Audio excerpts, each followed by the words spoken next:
এই বিশাল গাছের পাশে দাঁড়ায় আমার নিজেকে একদম ক্ষুদ্র মনে হচ্ছে।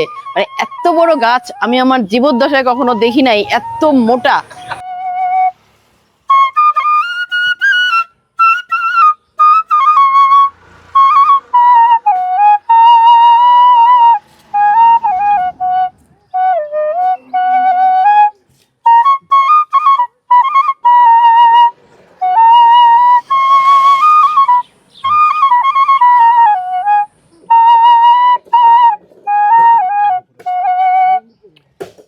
মেহেদি, তুমি দেখছো? না, আমি ফরিদপুরে হয়ে আমি কখনো খেয়াল করিনি, আজকেই খেললাম। দেখছি এটা একটা করই গাছ। এই দেখো, এই কাণ্ডগুলো মনে হচ্ছে এক একটা মোটা গাছ। হ্যাঁ, এরকম কয়টা কাণ্ড আছে? তিনটা কাণ্ড। দুইটা, তিনটা। এই পাশে কি আরো আছে? কত শত বছরের কে এই জানে। পাশে আরেকটা আছে, মোট চারটা। চারটা কাণ্ড না এরকম? হ্যাঁ হ্যাঁ, গোড়াটা মানে সামনে না দেখলে বিশ্বাস করা যাবে না যে তুমি দুই এত হাতে ধরতে মোটা। পারবা? দেখো তো। কি বলে দুই হাত দিয়ে কিভাবে ধরবো আমি? হ্যাঁ? এই যে দেখো, এই দুই হাত। কিন্তু আমার খুব কষ্ট হচ্ছে বিশাল। এগুলো দেখে, বুঝছো? এগুলো দেখে আমার খুব কষ্ট হচ্ছে। এগুলো করতে পারে না কেউ। খুলো তো। গাছের মধ্যে পেরেক মেরে।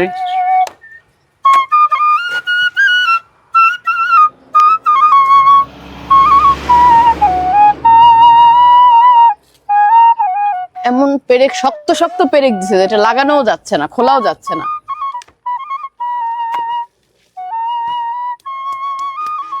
এটা ধরো, তুমি ধরো, আমি খুলে ফেলি। হাতের নাগালে যেই কয়টা পাবো সেই তুমি কয়টাই ধরো, তুলে আমি তুলে ফেলবো।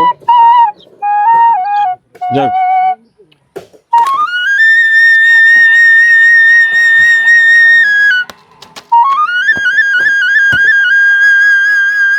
এবার ধরো।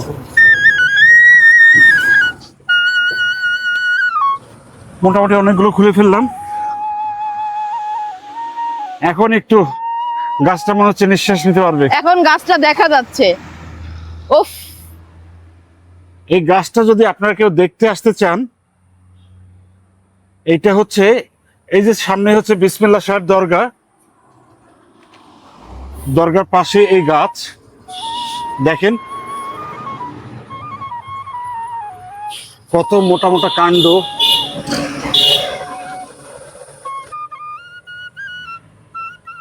আর এই যারা পোস্টারগুলো লাগিয়েছেন, সবার কাছে অনুরোধ, আপনারা কখনো এখানে কেউ পোস্টার লাগাবেন না।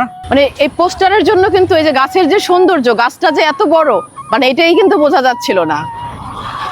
এখন এখন কত ভালো লাগছে, পুরো গাছটা এখন দেখা যাচ্ছে, গাছের গোড়াটা। মানে এটা একটা বড় গাছ, এটাকে সবাই টার্গেট করছে, বুঝছো? এটা একটা আমার বড় তো গাছ, মনে হয় এই যে যাদের পোস্টারগুলো ছিল, এদেরকে ধরে ধরে এদের জরিমানা করা উচিত। আইনের আওতায় আনা উচিত। আমরা ওইগুলো উপরে বলে আর পারলাম না এই করতে। আচ্ছা, আমরা যদি সব দেশের মানুষরা মিলে যদি সব এগুলো তুলে ফেলি, তাহলে কয়জন লাগাবে? হ্যাঁ, মানে আমরা একটু বলতে পারি যে আপনার আশেপাশে যখন যে গাছের মধ্যে এরকম পাবেন, সব তুলে ফেলবেন।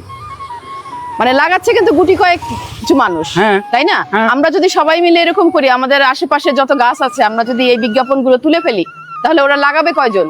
তারপরে আমাদের দর্শকদের উদ্দেশ্যে বলি যে সারা বাংলাদেশে গ্রামীণ ফোন যে প্ল্যাকার্ডগুলো লাগিয়েছিল, আমরা একটা ভিডিও করে সেটা উদ্ধার হ্যাঁ। করতে সক্ষম হয়েছিলাম। মানে সারা বাংলাদেশ থেকে আমরা গ্রামীণ ফোনের, আমরা যদি গ্রামীণ ফোনের বিজ্ঞাপন সারা বাংলাদেশ থেকে তুলতে পারি, তাহলে এই ধরনের বিজ্ঞাপনও কিন্তু আমরা তুলতে পারবো, বন্ধ করতে পারবো। তবে আমরা সচেতন করতে পারি মানুষকে, হ্যাঁ। যাতে এরকম দেখেন কি গাছ সুন্দর থেকে- একটা গাছ, কি সুন্দর। মানে আমি এত বড় একটা গাছ দেখি ভাবা নাই। যায় কত শত বছর ধরে যে মানে এটা তো গাছটা তৈরি দেখার হয়েছে। জন্য মানুষ একটু রাখে যে না, গাছটা মানুষ এই দেখুক। করই গাছের জন্য আমাদের যশোর রোড খুব বিখ্যাত, কিন্তু যশোর রোডে যশোর রোডেও এত বড় গাছ নেই। এত মোটা গাছ দেখিনি, এত বড় গাছ দেখিনি। এবং আরেকটা জিনিস দেখো, ওই যে গাছের যে করগাছাগুলো, সেগুলো নিজস্ব মহিমা এক একটা গাছের মতো হয়ে গেছে, বড় বড় পাতা। ওখানে ওই যে দেখো পাখির বাসা আছে, উপরে পাখির বাসা আছে, কত অক্সিজেন দিচ্ছে, কত ছায়া দিচ্ছে। আপনারা যদি কেউ আসতে চান, এই যে রাস্তাটা দেখেন, এটা চলে গেল ঢাকার দিকে ভাঙ্গা হয়ে। এটা হচ্ছে ফরিদপুর বিসমিল্লাহ শাহ দরগার পাশে, পূর্ব খাওয়াসুর বলে জায়গাটা। আপনারা এসে দেখে যেতে পারেন এই গাছটা। তো দেখো মানে সব ডাক্তারদের এই যে বিজ্ঞাপন, এরা কিন্তু সবাই শিক্ষিত। হ্যাঁ, শিক্ষিত হয়ে কেমন অশিক্ষিতদের মতো কাজ করছে। হ্যাঁ, এরা সমাজে খুবই শিক্ষিত মানুষ। তাই সুইয়া আমরা সবাইকে আহ্বান জানাই যে কেউ গাছে পোস্টার হ্যাঁ, লাগাবেন না। গাছের মধ্যে পেরেক দিয়ে কোনো পোস্টার লাগানো যাবে না। আমরা চাই বাংলাদেশের সমস্ত গাছ পেরেক মুক্ত হোক। হ্যাঁ, পেরেক মুক্ত হোক। আর এটা কিন্তু আরেকটা বিশেষ আছে, এই যে এখানে বিজ্ঞাপন দেওয়া হচ্ছে মানে সরকারের রাজস্ব ফাঁকি দেওয়া হচ্ছে। এই বিজ্ঞাপনগুলোর কোনো কর দেওয়া হয় না, ট্যাক্স দেওয়া হয় না, তাহলে এইভাবে কত রাজস্ব ফাঁকি দেওয়া হচ্ছে বাংলাদেশে। হ্যাঁ, আমি মনে করি পৌরসভা, ইউনিয়ন পরিষদ তাদেরও উচিত এগুলোর বিরুদ্ধে সোচ্চার হওয়া। এবং আমাদের মতন সাধারণ জনগণেরও উচিত সোচ্চার হওয়া এদের বিরুদ্ধে।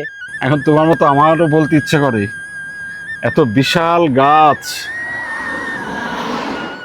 দেখাই দিই, তুমি একটু দাঁড়াও, আবার দেখাই দিই দর্শকদেরকে। দেখো গাছের কাছে আমি কত ছোট। হ্যাঁ, এত বিশাল গাছ দেখিলাম, চক্ষু মেলিয়া।